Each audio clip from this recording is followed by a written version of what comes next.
Welcome to Novelist Spotlight. This is Mike Consol, your host. Two quick things before introducing you to my guest. First, I encourage you to subscribe to this podcast by clicking on the follow button and also clicking on the bell icon so you're alerted to each new edition of the program. Second, in addition to being the producer of this podcast and interviewing novelists, I am a novelist myself. I've written 4 books, 3 novels, and 1 short story collection. In the episode notes, you will find a short link to my Amazon page and all 4 of those titles. Now, on with our program. In the spotlight is mega best-selling author Jayne Ann Krentz, who has written more than 100 novels under 3 different pen names. Jayne Ann Krentz writes contemporary romance suspense. She uses Amanda Quick for her novels of historical romance and suspense. And Jayne Castle, her birth name, is reserved these days for her stories of futuristic paranormal suspense romance. She's a complicated woman, but what a regal name Jayne Castle is. In fact, that's the name she uses on her latest novel. That's called Enter the Nightmare, and again, written under the Jayne Castle name. Now imagine being accused of murdering your husband on your wedding night, but you have no memory of a husband or a wedding. This is how Enter the Nightmare begins. And then the book gets crazier from there. So you can imagine, just imagine. Jayne Ann Krentz, welcome to Novelist Spotlight. Thank you so much. I'm delighted to be here. And I will just start off by saying all those names was not my idea. That was not the plan back at the start. And since I always get asked about this, I want to clarify right now that my one tip, my one piece of advice for any aspiring authors who are out there listening to this is don't go there. Do not use pen names. Trust me, go back, save yourselves. Wow. Well, what about, you sliced the salami pretty thinly as I read off what each of your different names represents in terms of what they're producing.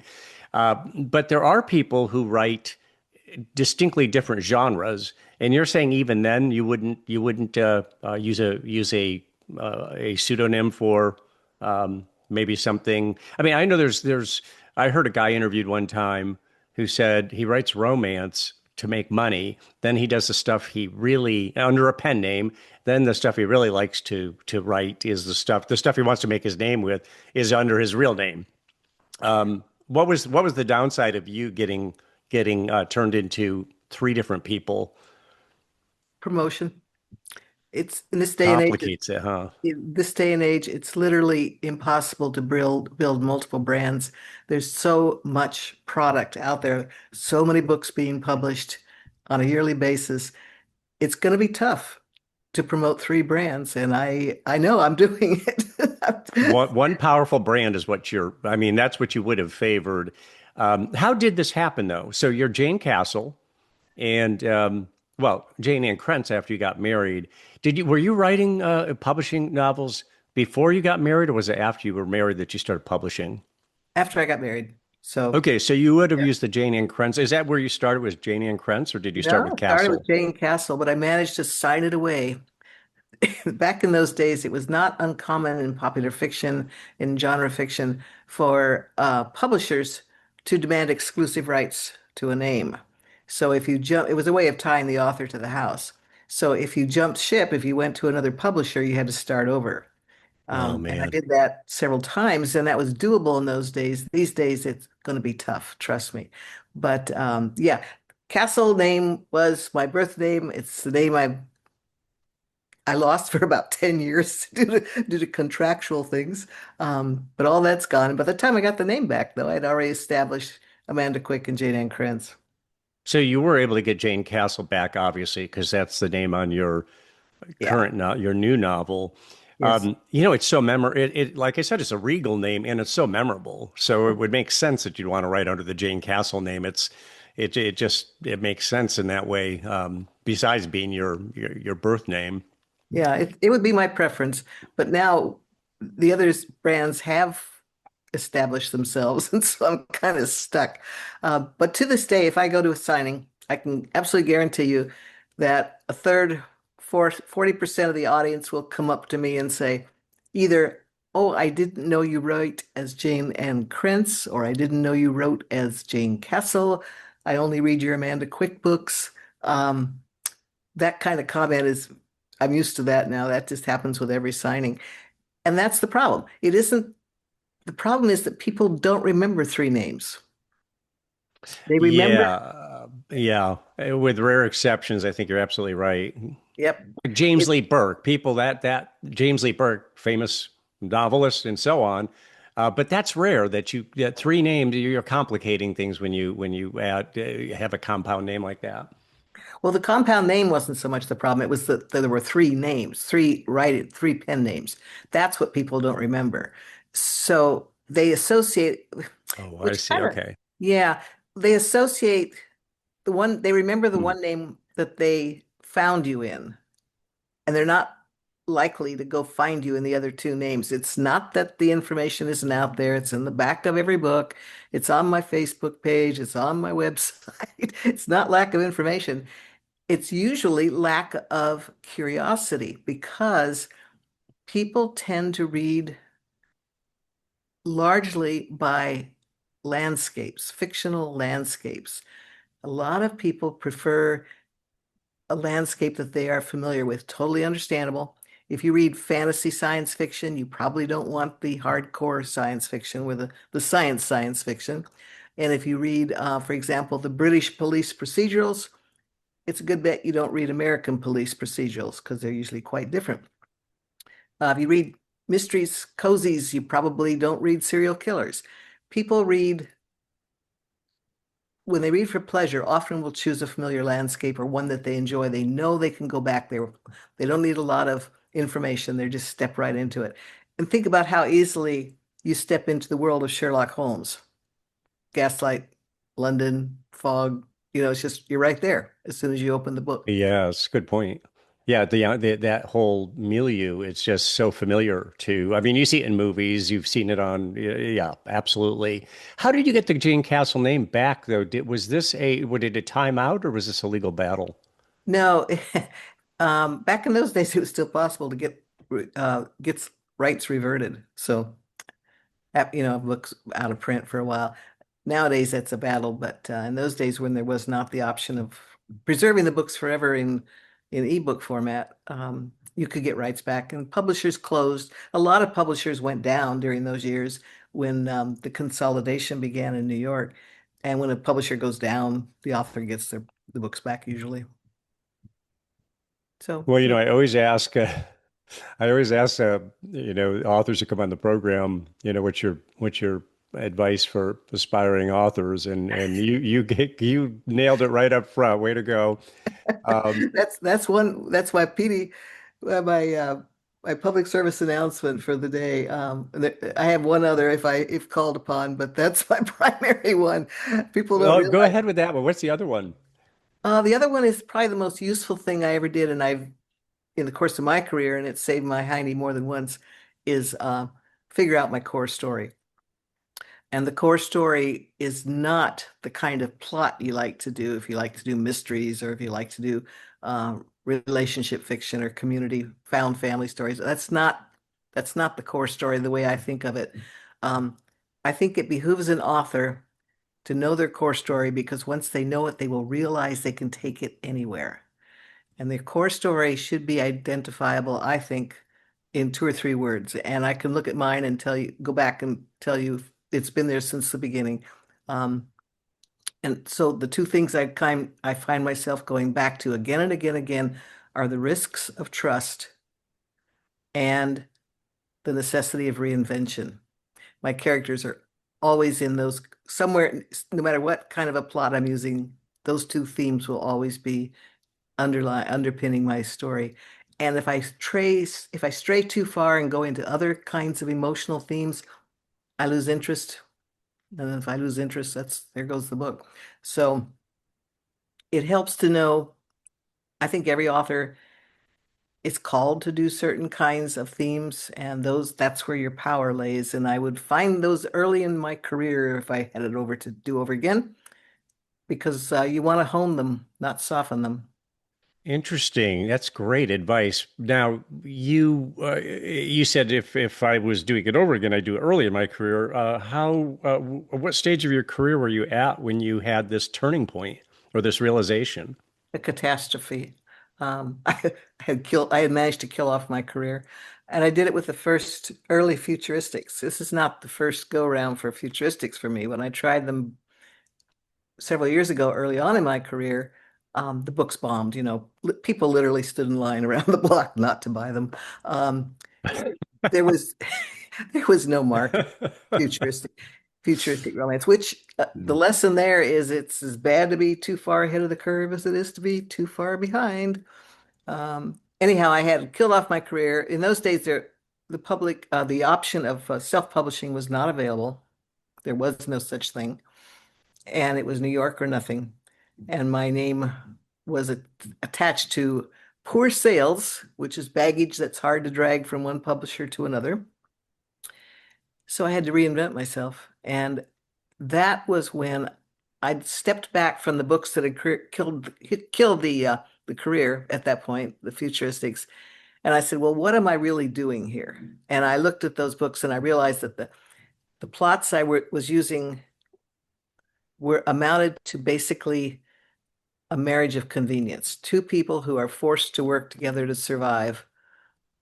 And if they don't learn to work together, neither one of them is going to make it. That was the kind of the core plot that I love to work with. And at that point, I realized I could take it anywhere. And the most obvious place to go with it was the historical, and that's when I invented Amanda Quick. Interesting. So, and you just spent time contemplating. I mean, this came to you. It was something that obviously incubated over time, and you came to that realization that this is really what interests me. This is what drives the story, or what keeps my interest. You had said if you lose interest, the book's dead.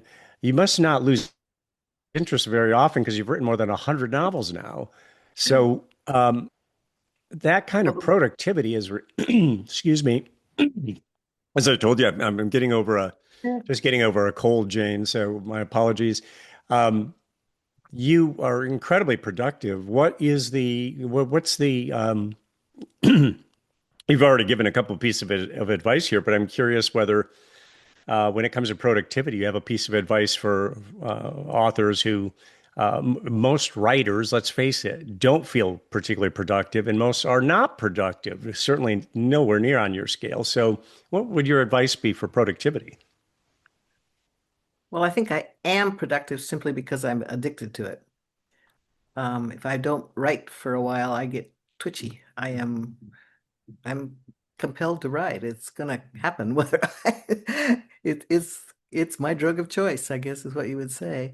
And that Describe the addiction. I mean, you I get up need in to, the morning and are you just itching to write? I mean, you doesn't sound like you're a procrastinator. A lot of people if find anything to do other than write. It's like, well, I need to do the laundry, or what about my email and this and that? You know that whole routine. I mean, you've heard of it, but it yeah. doesn't sound like this is something that drags you down. Well, it's I don't I all I can say is I get restless if I'm not writing. I feel like I should be. I want to be. That's where I want to be. I want to go back into whatever world I'm working on right now. Um, when I'm working on a book, I'm either physically working on the book or I'm thinking about the book. It's always there in the back of my head. I'm not saying this is a great way to to do the business. It's just that that's kind of how I work. Um, Yeah, and I that's what's natural to you, and you're going with it. Yeah. Yeah. And I think every writer establishes early on in their career a natural rhythm, a natural speed, and a natural way they work their way through a story. And part of it may have to do with the fact that I am not good at sticking to a plot. I can invent a plot up front, but as soon as I hit that first page, it starts changing and it never looks anything like the proposal. And I think that the anxiety of not knowing where the story is going to go next is one of the things that pulls me back every day. I need to solve the problem. And, Yeah. Yeah. and Interesting. You know, you said something a little earlier that just reoccurred to me. It had to do with, you should be able to say in a few words what your, the core or what your book's about. And I remember Sheldon, back when he was alive, had said that he was paid, was asked by his publisher, what is your next novel about? And he said, I gave them 3 words: female con artist. And they fronted me millions of dollars to write it. He was getting millions of dollars for all of his books at the time because he Yeah, was such a yeah, hot property at the time. But yeah. yeah, he had boiled it down to something extremely simple, like female con artist. So if we go to Enter the Nightmare, what would your phrase be that would just kind of frame it? This is something I am not good at. I think Sorry, I know I'm putting you on the yeah, spot. yeah. It pulls on the tropes of amnesia and um and a situation that God, this is not my forte. Anyhow, it pulls on amnesia and the fact that you've got to find the truth about the past or you're going to die. You write about the past and the future. You studied history at UC Santa Cruz, got your master's degree in library science from San Jose State University after that. You worked as a librarian in academic and corporate libraries. I found this all really interesting.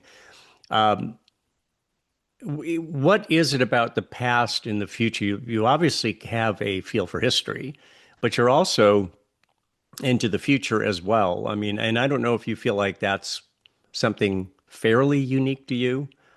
Unique's not the right word, but something fairly rare. You think, well, doesn't everybody think about the past and the future? I don't know. What do you think about that? Because you seem to be rooted in both. Well, I grew up on Nancy Drew and the early Robert Heinlein and Andre Norton, which would be the science fiction influences, and Anne McCaffrey. So I've always read some form of romantic suspense, and that's what I write.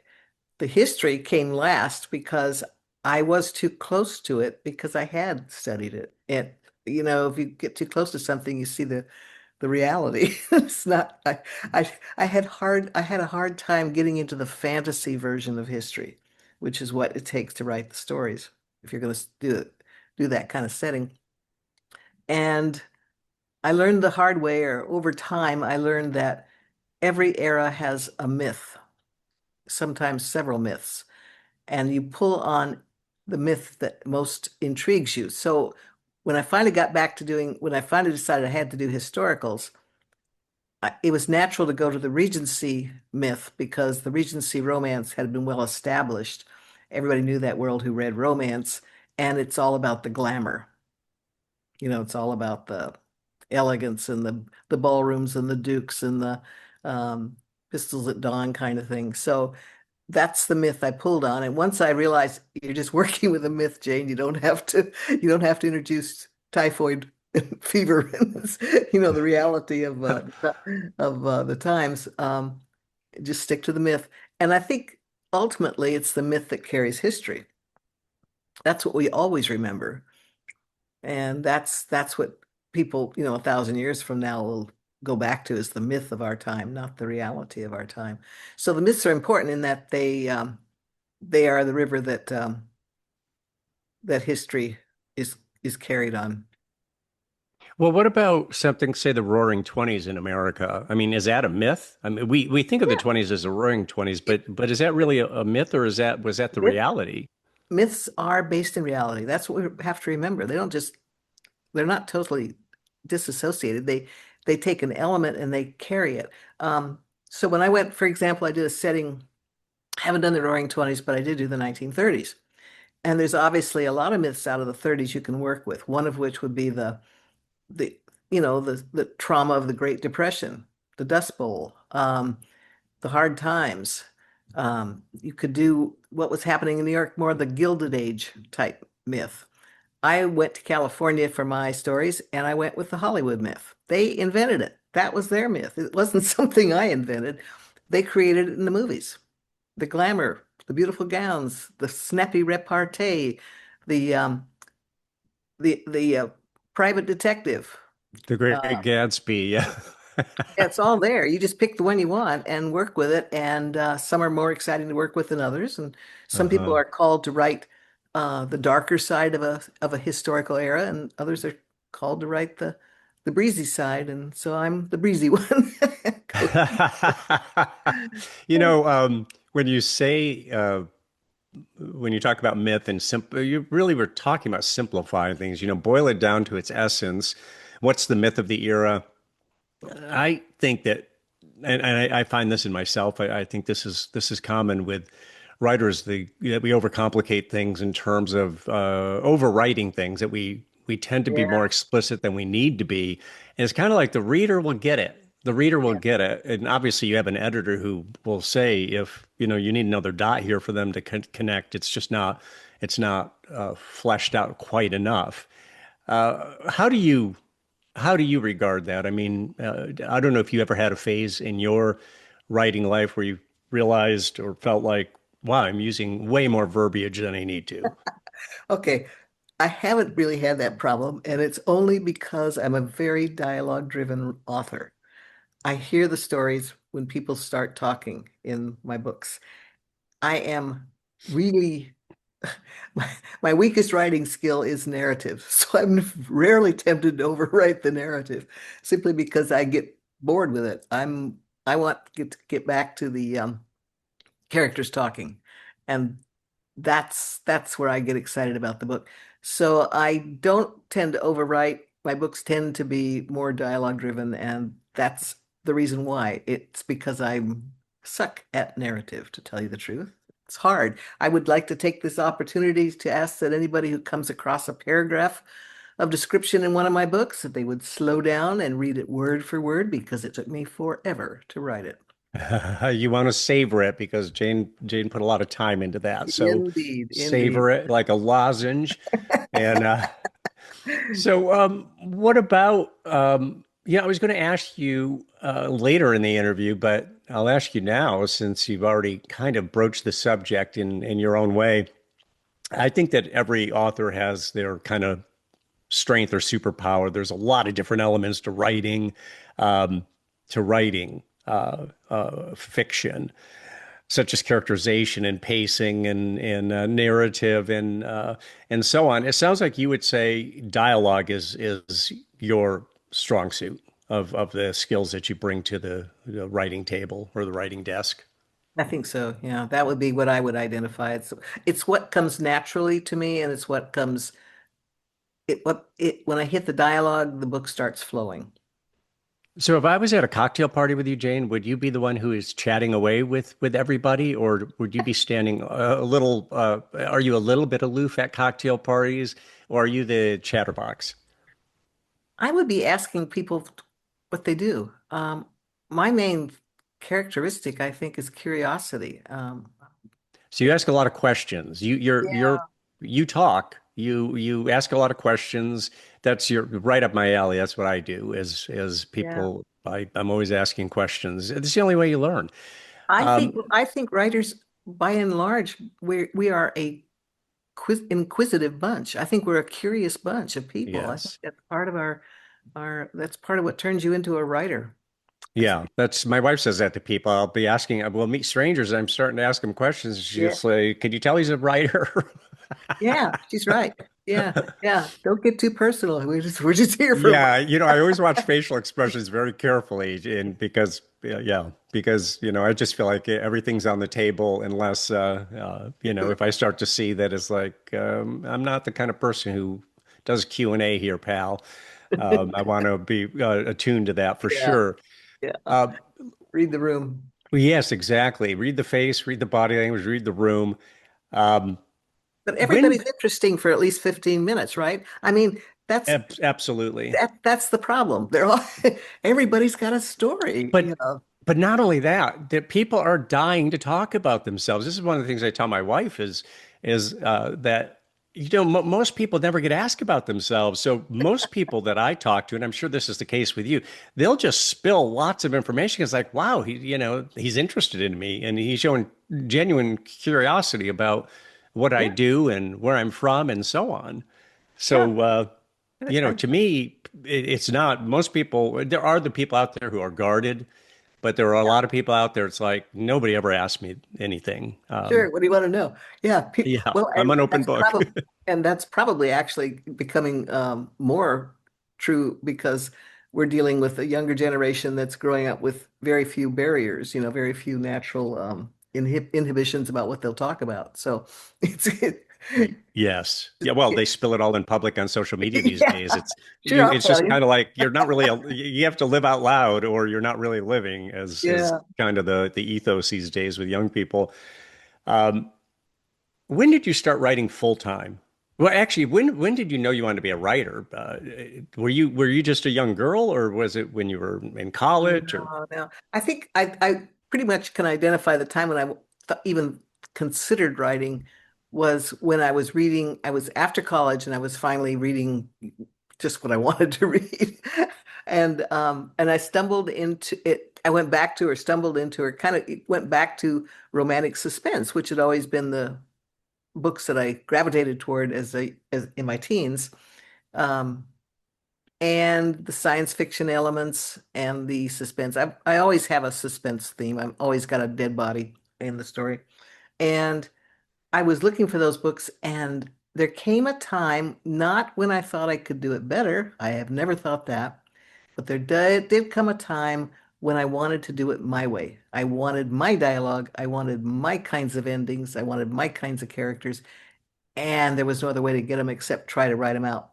And once I started the process of trying to create the story, that's when very rapidly became an addiction. and that was at what stage of life? You in your 20s at the time? Yeah, late 20s, uh-huh. So what is your single best-selling novel of them all? Mm, Do you even know? I mean, there's so many of them. no, I really don't. I'm guessing it would probably be one of the historicals. Under the Quick name, Amanda Yeah, Quick? yeah. Um, Oftentimes people will produce a book called Ravished. That was the title of the book. And they'll say that's where I discovered you, or something like that. That's where I found you. Um, Well, but I don't. I knew the Jayne Ann Krentz name before we ever talked, and I knew the Amanda Quick name. I didn't know Oh, good. Jayne Castle. I didn't know Jayne Castle. That was new to me. Well, I'm impressed you knew the two of them. Well, it's the book business, and when you spend a lot of time around books and New York Times podcasts, book review podcasts, and so on. And You pick obviously up names. you've got so many out there, so you have a major presence out there. I know it's not quite what you wanted it to be because it's under three different names, but it's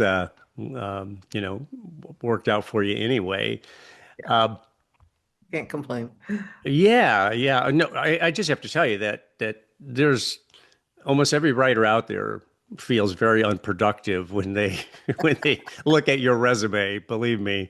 Well, just Uh, remember, I've been doing this for a while. And another thing I would point out is that I started out in category romance. Those are shorter novels, and it's a business in which you don't survive unless you're writing three or four a year. So, um, I think that was probably what set my tempo or my writing speed or whatever it was in the early days when that was what you had to do to make it in that end of genre. that's a good point there. And how long did Enter the Nightmare take you to write? Every book now takes about 4 months from start to finish. When you completed well, not Enter the Nightmare, but any novel, when you complete it, do you already have do you then think about your next book, or do you already have a list of ideas that you plan to get to? No, that's what I never think that far ahead. So that would be hard. But it doesn't take you long to find an idea. It sounds like once you complete something, and you're thinking in terms of my next book, And you yeah, don't have trouble coming up with concepts. and well, I will say that one of the big advantages of establishing the three writing worlds, not necessarily the three names, but the three writing worlds, the historical, the contemporary, and the futuristic, is that when I come out of one, I am more than ready to jump into a fresh one. And I think what has kept me going all these years is the fact that I did have those three different landscapes because in terms of plots, you can do so many different kinds of plots in each world that don't, you can't do in the other world. There's stuff that works in the futuristic world that would not work in the historical world or in the contemporary world and vice versa and all that. So when I come out of one book, one world, diving into a new one or the next one, the one that I haven't been in for several months, is very refreshing for me as a writer. And I do think that's one of the things that's kept me excited about the whole writing thing. What is the greatest compliment you've ever received from a reader? Maybe it's not the greatest, but just give us a compliment you've received from a reader that you value, that meant something to you. I get letters or emails or things on the Facebook page, comments from people who say, "Thank you, you helped me through some dark times while I was sitting at the bedside."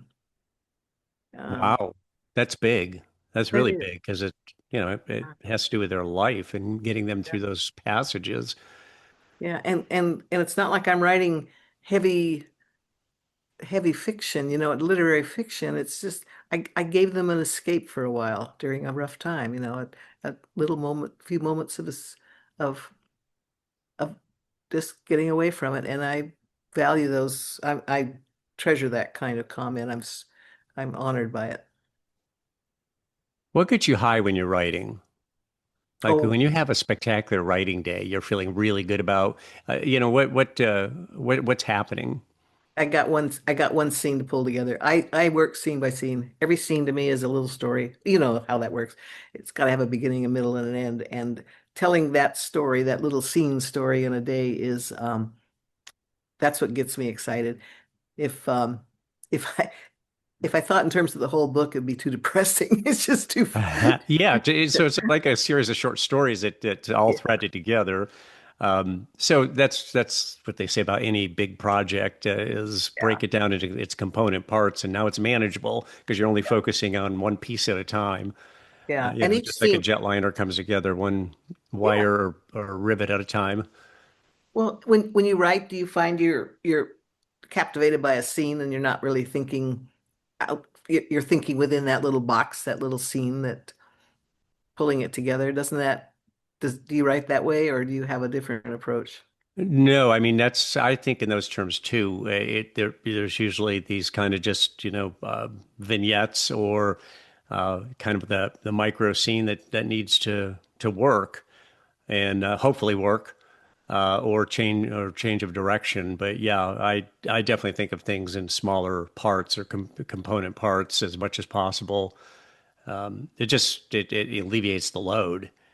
Otherwise, it is kind of overwhelming when you think in terms of, well, I'm looking at 80 to 100,000 words Yeah. here. Well, not don't even think about it right now. Just piece by piece. Or what is that? Do you have a target per day? Is it a scene per day? Is it a number of words or pages per day, or do you not focus on that part of it? I don't focus on it, but I feel satisfied if I hit like 1,500 words, 2,000 words in a day. Doesn't always happen, but if I do hit that point early in the day, I have permission to quit. Give myself permission to quit at that point. Yeah. But I don't really hold myself too strictly to it because you know how it is. Stuff just goes slowly at some parts and fast in the other parts. Yeah, that's frustrating too. When that's you asked me that question, and the reason I was a little hesitant in answering is I'm working on a chapter now that's just been a bear, and um, I'm almost done with it, but I really not that happy with it. So I think in terms of well, when I come back around, when I do the rewrite on the whole manuscript, I'll go for it, but do something more rewarding with it. Do you ever write under the influence of anything? Music, caffeine, cannabis, Caffeine, red I guess. wine? Caffeine. I use the red wine at the end of the day. That's that's the relaxation part. But the caffeine, and I don't listen to music because I can't walk and chew gum at the same time. If I have music going, I'm going to be distracted by it. Part of me will be humming along, singing. Just I can't ignore it. I can't just use it as white noise. Right. I get it. I get it. Particularly if it's music with lyrics. I can listen to new age type stuff, but with just instrumental and etheric. What about your writing regimen? Are you a morning writer? Are you evening writer? What time do you rise? How do you prepare for writing? How much time do you put in? I realize it varies because you were just saying that, if you can complete a scene and that's I'm good to now take a break and think about the red wine in the evening. Yeah. I'm a morning person, one of those annoying people that gets up at 5 a.m. Um, and I would say that my most creative time is the mornings. That's when I'm feeling most energized, I suppose, is the way to put it. Um, so I prefer to do my writing in the morning. I can write anytime, I can write anywhere, but my ideal writing time is those morning hours. And that's do you do anything to prepare other than brew a pot of coffee?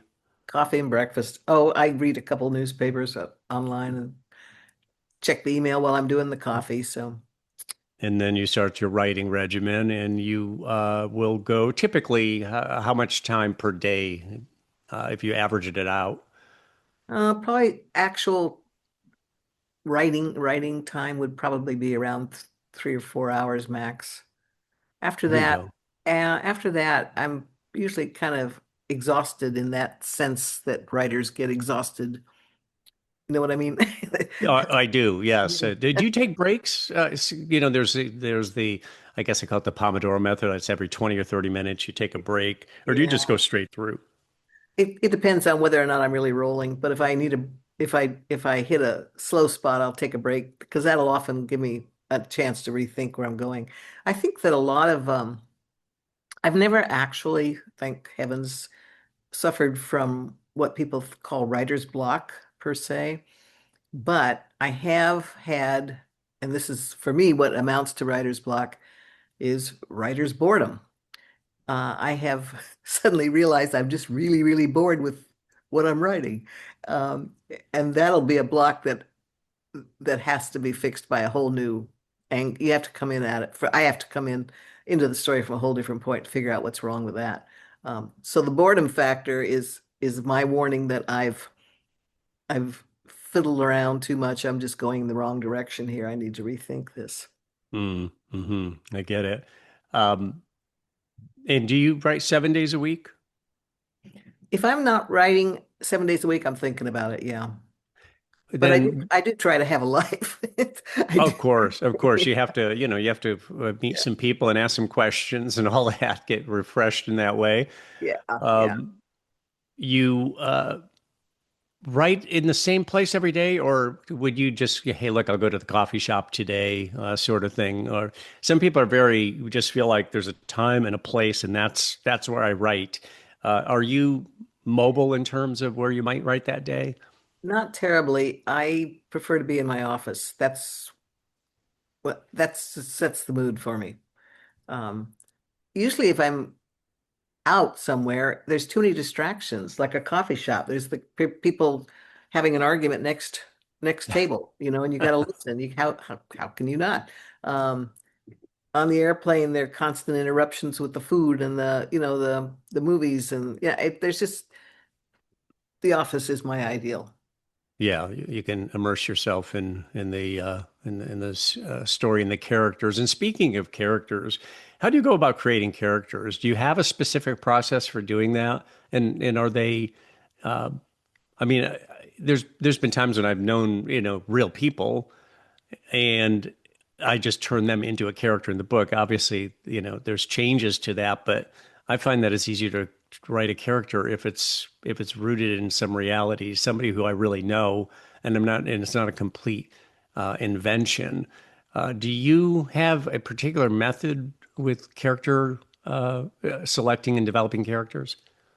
No, what I need for a character. Okay, first of all, I should say that I my characters are based on archetypes, and I am perfectly happy with that. What the archetype needs to ground it is, of course, a realistic backstory and a realistic problem.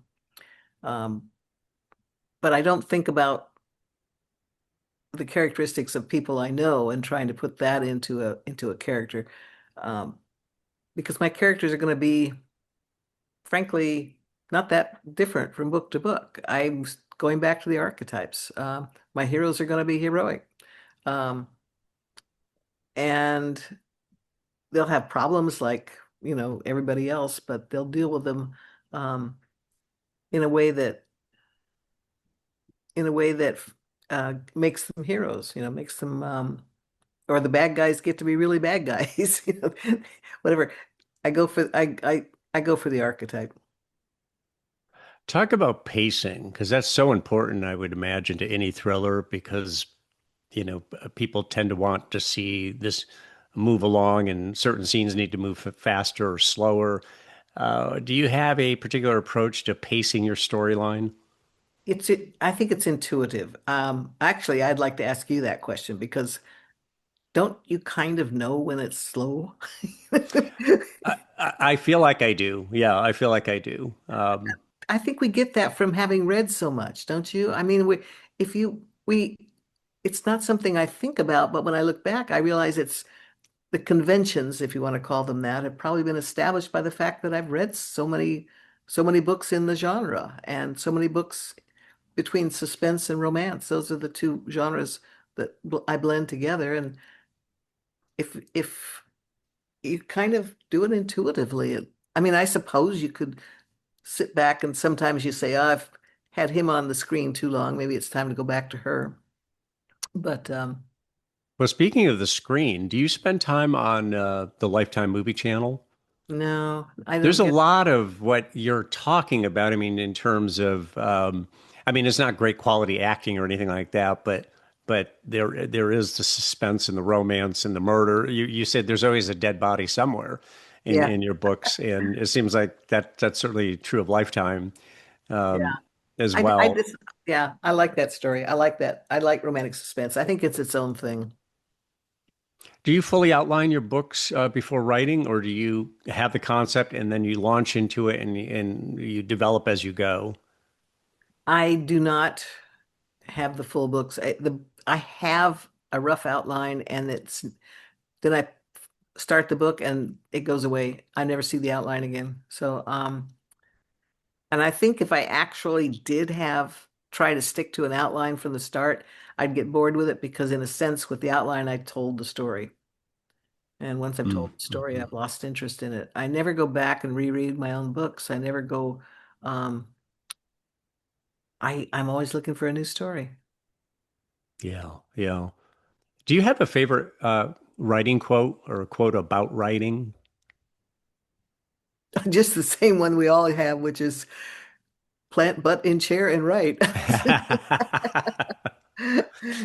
Yeah, There's so many. I did a TikTok video a while back about, I've interviewed, a couple hundred authors now on my podcast. I always ask, what's your advice? And I said the one that just was repeated again and again in one form or another is that it's persistence. That, it's not always the best writer that wins the day. It's the person who doesn't give up and the person who's persistent. yeah, And that's obviously something that's been part of your makeup, just getting back to the desk day after day and producing work. So let me ask you yeah. about if you were at a dinner party and you could invite any three novelists, living or dead, as your guests, who would your three guests be? Amanda Quick, Jayne Ann Krentz, Jayne Castle. That's enough. What would you learn? Don't use pen names. So you would kill two of the women there. The only survivor would be Jayne Castle. So I think the other two might want to turn down your invite, but We what do don't you need see? this. Oh, go ahead. I- Finish that thought. we don't need the extra trouble. Just pick a name and stick with it. Yes, yes. Great advice. Um, what do you see as your obligation to the readers? Is there I don't know how much you think about. I think there's a lot of tension between these two things. A lot of writers think about the market. When you think about the market, maybe you're thinking about the readers. Now you have an established audience, so you can think in terms of not so much of the market, but the readers.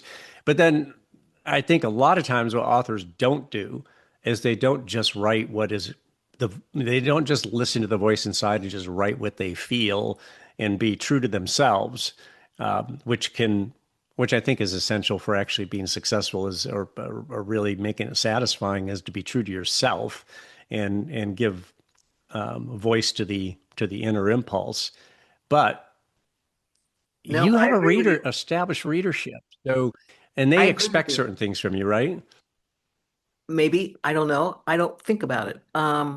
I I'm with you. It's like if you're not excited about this story, it's not gonna fly. That's just kind of how it works for me. And it sounds like you're in the same boat.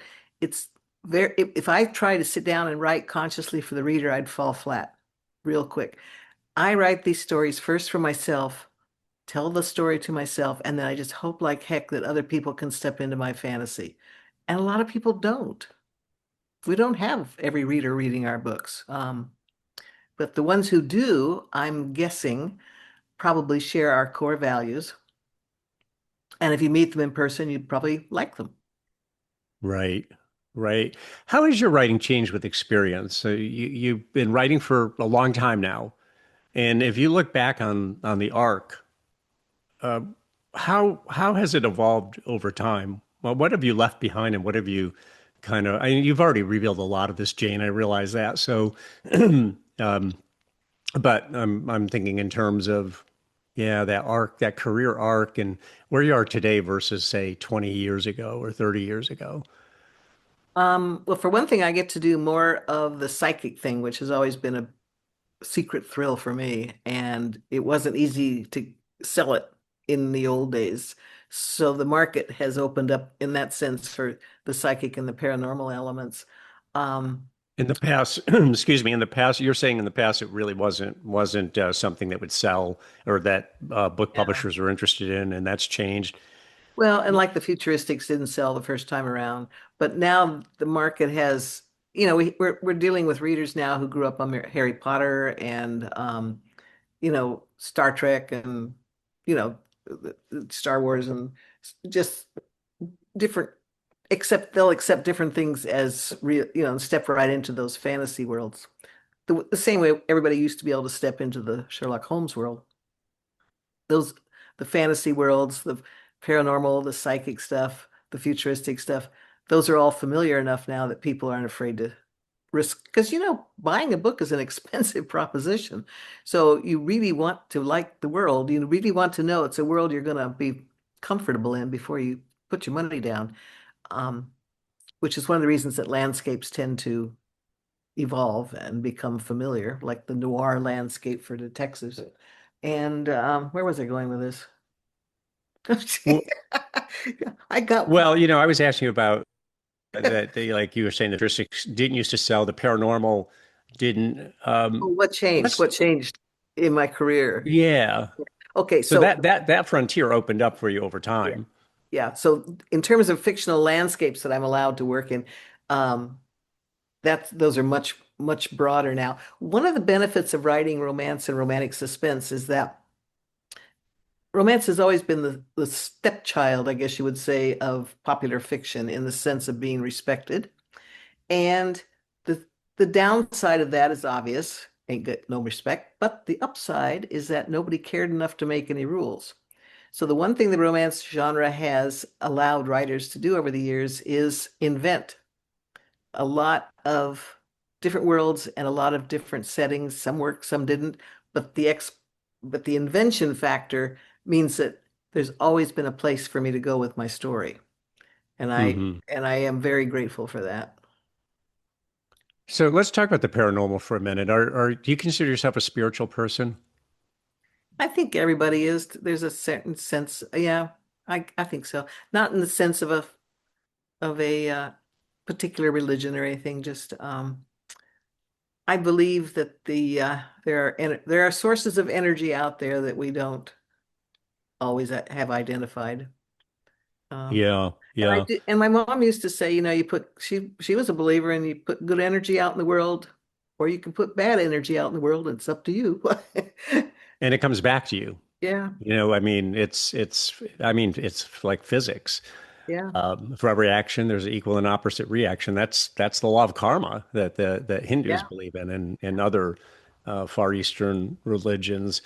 You know, it's interesting that you say that about. I think everybody is, because there are people who call themselves atheists, but then I will ask him about. So you don't believe in the metaphysical, that there's anything metaphysical out there, and they don't. They usually will not say, "Yeah, there's nothing." They actually believe in something. What they don't Yeah. believe in is the conception of God being proffered Yeah. by Christianity and Islam, particularly, I think, Christianity and Islam, which is a really not even a God that you would want to hang out with. You know, it's a threatening, omnipotent being that I'm watching you, and you better watch your step, Yeah. sort of thing. And that's not what people believe in, by and large. Even though they might call themselves an atheist, well, that's why they're an atheist. I don't believe in that. So I guess I don't believe in God. Well, you believe in meta, and that's usually how I put it. Do you believe in the metaphysical? I don't ask people, do you believe in God? I'll just say, do you believe in the metaphysical? That there's a metaphysical dimension, and that's always a yes. So Yeah. I can see where the paranormal would be something that people can relate to and can embrace in your novels, or just generally in the world. Well, one of the things that I like to specify in my end of the popular fiction, the paranormal has, even though I get labeled paranormal, most readers in my genre will tell you that for them the paranormal means the supernatural. And that means werewolves, vampires, witches, magic, the Harry Potter kind of thing. Hmm. Um, I don't do that. I do the psychic vibe. And the psychic vibe, I think, works for my readers because it's just one step beyond intuition. And everybody thinks they have intuition. So the idea that your intuition is a little more than just average, um, It's not a stretch for it's most not a people. stretch. Yeah. Yeah. Yeah.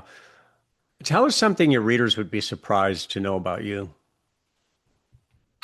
Well, I learned to fly an airplane once. It's a Oh, kid. wow. Long time ago, back when it was possible, flying lessons were cheap. Yeah.